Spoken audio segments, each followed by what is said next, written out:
a map of the United States at night, the satellite image, the one that shows lights instead of borders. Look at it for 30 seconds and something jumps out immediately. The entire eastern third of the country is blazing, a dense, unbroken corridor of light running from Boston all the way down to Miami. City bleeding into suburb, bleeding into city, with barely a dark gap between them. Then look west. The lights thin out, dramatically, suddenly, like someone turned a dial. And somewhere in the middle of the country there is so much darkness that you could fit several European nations inside it and lose them completely. Now, about 118 million Americans live within 200 miles of the Atlantic coast. That is roughly 1 in 3 people in the entire country packed into a narrow strip along one edge of a continent that stretches 2,800 miles from ocean to ocean. This did not happen by accident. It did not happen because people chose the East Coast for the weather. It did not happen because of culture or food or some vague preference for the Atlantic over the Pacific.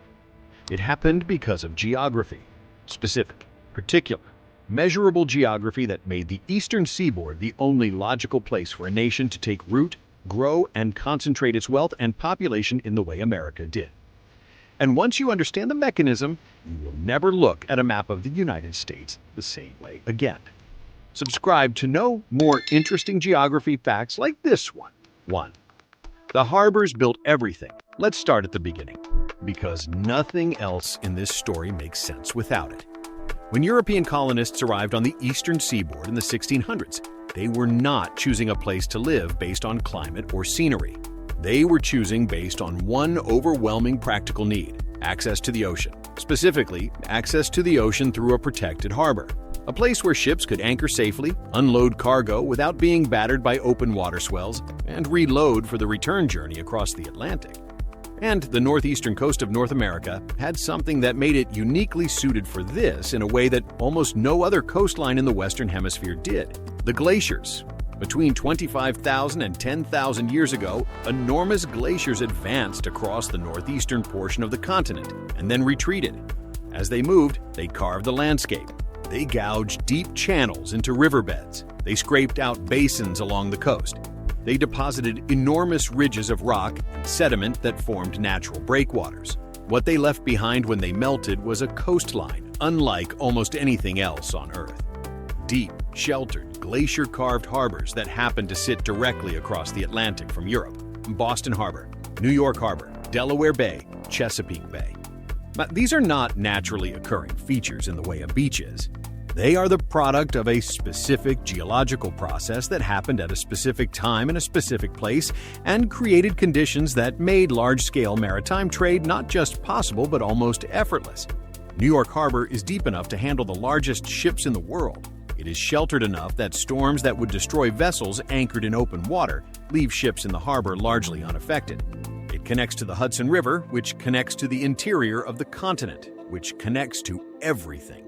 When the Dutch arrived and looked at that harbor in 1609, they were not making an aesthetic judgment. They were looking at one of the most valuable pieces of real estate on the planet. A natural infrastructure so perfectly suited to maritime trade that the city built on top of it would become the financial capital of the world. The harbors didn't just attract settlers, they generated wealth, consistently, reliably, compounding over decades and then centuries. And wealth attracts more people, who generate more wealth, who attract more people still.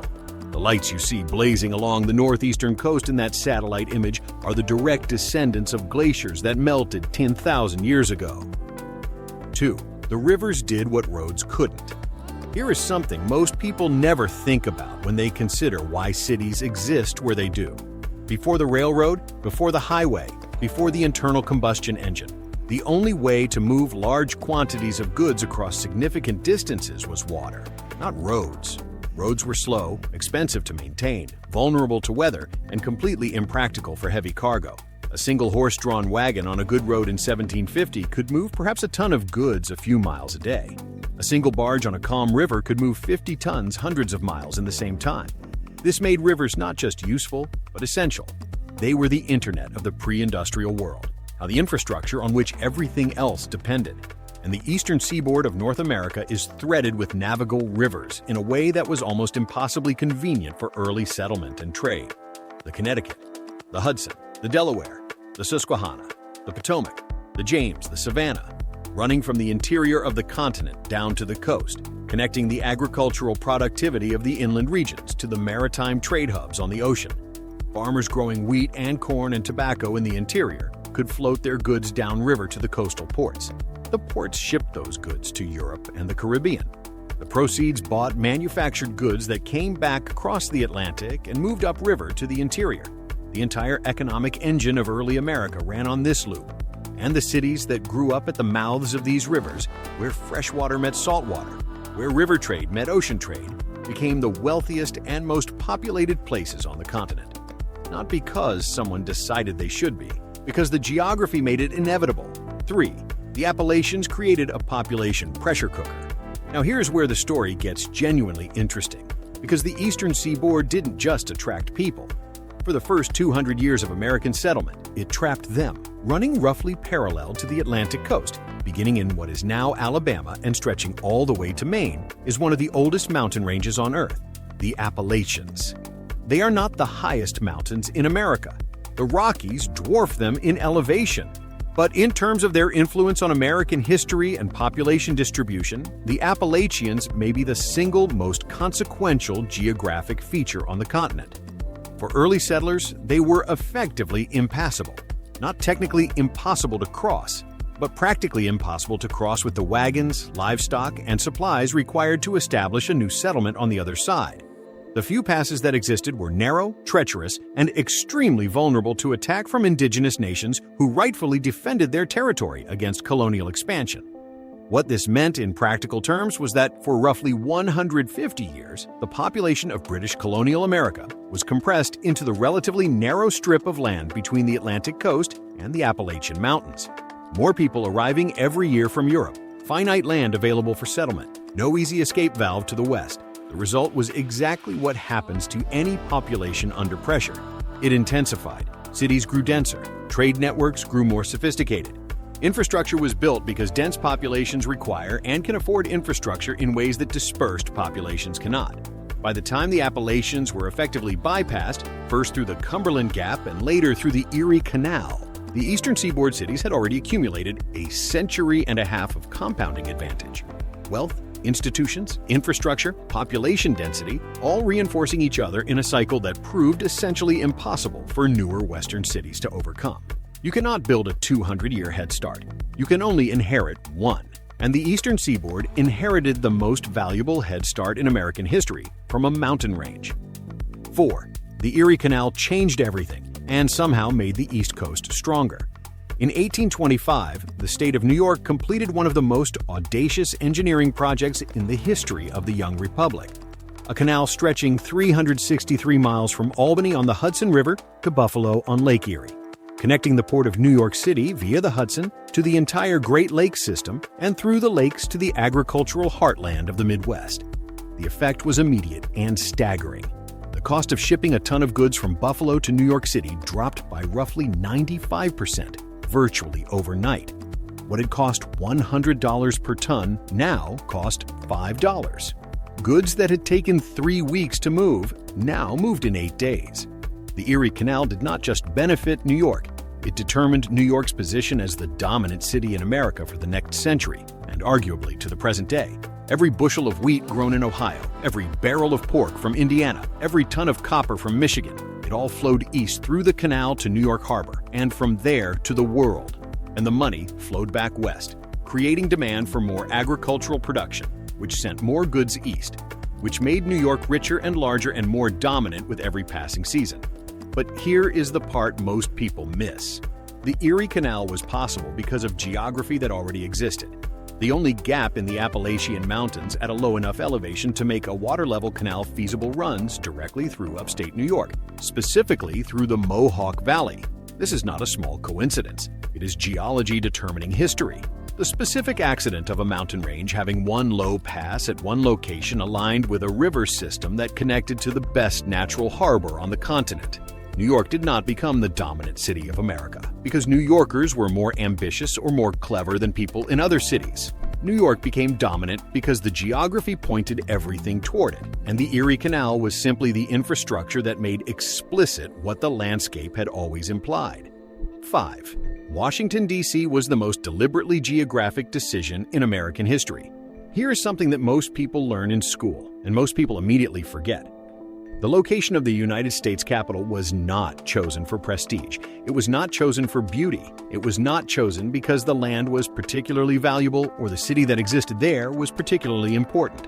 It was chosen because of a river and a political compromise so precise that it is almost beautiful in its cold geographic logic. The northern states and the southern states each wanted the capital. The North wanted it near the existing centers of population and commerce in Philadelphia and New York. The South wanted it closer to their agricultural heartlands and away from the financial power of northern merchants. What they agreed on was a point on the Potomac River, exactly at the fall line, the place where the Appalachian Piedmont drops to the Atlantic coastal plain and where rivers transition from navigable to unnavigable. Fall lines are significant because they are the furthest inland point that ocean-going ships can reach. Above the fall line, the river drops too steeply for large vessels. Below it, the water is deep and calm enough for maritime traffic. Cities grow at fall lines because they are the natural transfer point where river trade meets ocean trade. Goods come down from the interior on smaller boats, get transferred to ocean vessels at the fall line city, and move out to sea. The Potomac Fall Line put the capital at the geographical and symbolic midpoint between the northern maritime economy and the southern agricultural economy. It was a location chosen not for what it was, but for what the water around it allowed. The capital of the most powerful nation on Earth sits where it sits because of the depth of a river at a specific point on a specific fall line. Geography all the way down. 6. Why the West Coast never caught up, and why it probably never will. This is the question that the entire history we've covered is building toward. The West Coast of the United States has been settled for over 170 years. California has been a state since 1850. Los Angeles and San Francisco are genuinely great cities by almost any measure. And yet, the combined population of the Boston to Miami corridor is still roughly double the population of the entire Pacific Coast.